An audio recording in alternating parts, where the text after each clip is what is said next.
చూడకుండా ఉంటే బాగుంటుంది.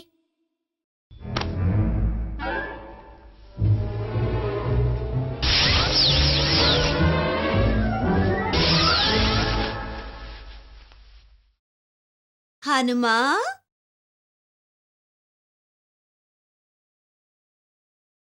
ఎక్కడ నుండి వచ్చుచున్నావు? దొరికిపోయానే. అమ్మా అమ్మా, నేను నేను అదేంటంటే కనీసం అప్పుడైనా ఈ ముందు ద్వారం ఉపయోగించు. నీవు ఎప్పుడు కిటికీలోంచి దూకి లోపలికొస్తావు. ఏదో ఒకరోజు నీకు దెబ్బలు తగిలినచో? నువ్వు బాగా తుంటరిలా తయారయ్యావు. మీ అమ్మ ఎంత చింతిస్తుందో నీకు తెలుసా? నువ్వు ఎక్కడికెళ్ళావో మాతో చెప్పు.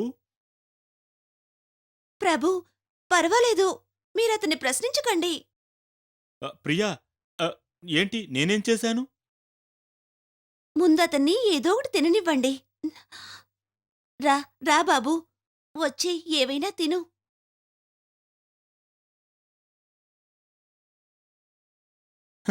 ఈ తల్లి బిడ్డలు విచిత్రంగా ఉంటారు.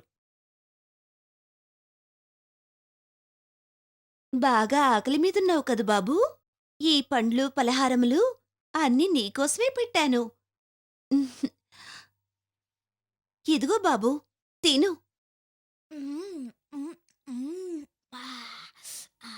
ఇంకొంచెం తిను. ఇది కూడా తిను. తిను, ఇవన్నీ నీకోసమే. అలాగా. తిను, బాగా తిను. అమ్మా, మీరు నాకు చాలా ప్రేమగా తినిపిస్తున్నారు. ఇప్పుడు నా అంతటి నేను తినగలను. మీరు విశ్రాంతి తీసుకోండి.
తీసుకో, నువ్వు తీసుకో.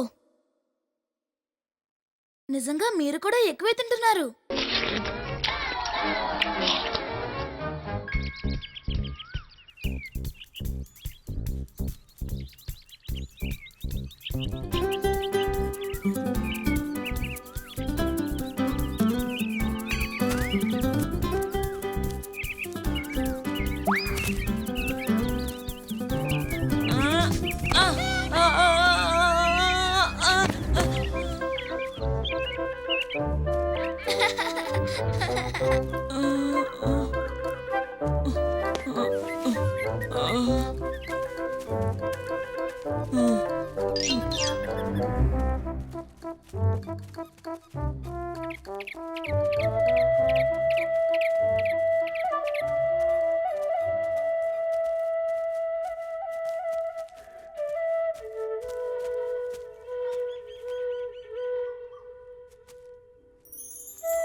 ఆగు.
ఏంటది?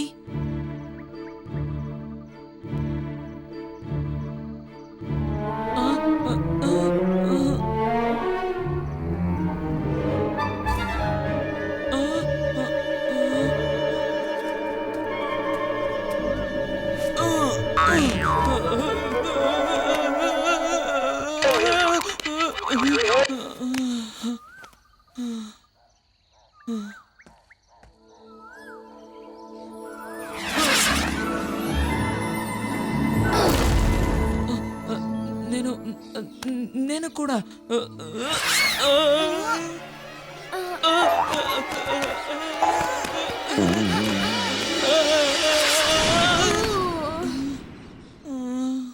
పైకిలే.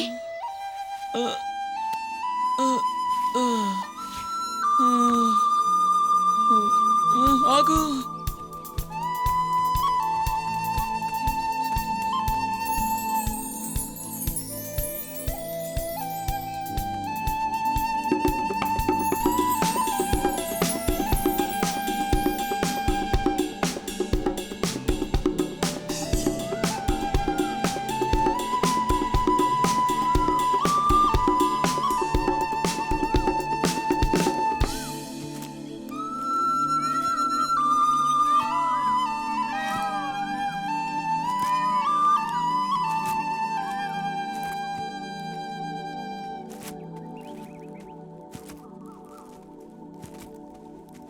హనుమంతుడా, ఎక్కడికి వెళ్తున్నావు?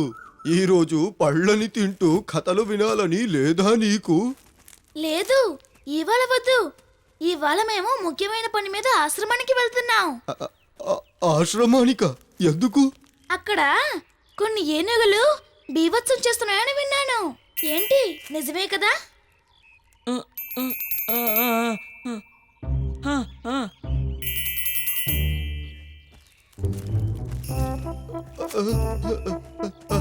ఆగు ఆగు, నా మాట విను.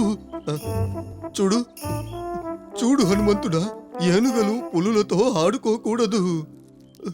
నాకు తెలుసు నీకు శక్తులు ఎక్కువని, కానీ నీకు దెబ్బలు తగిలితే.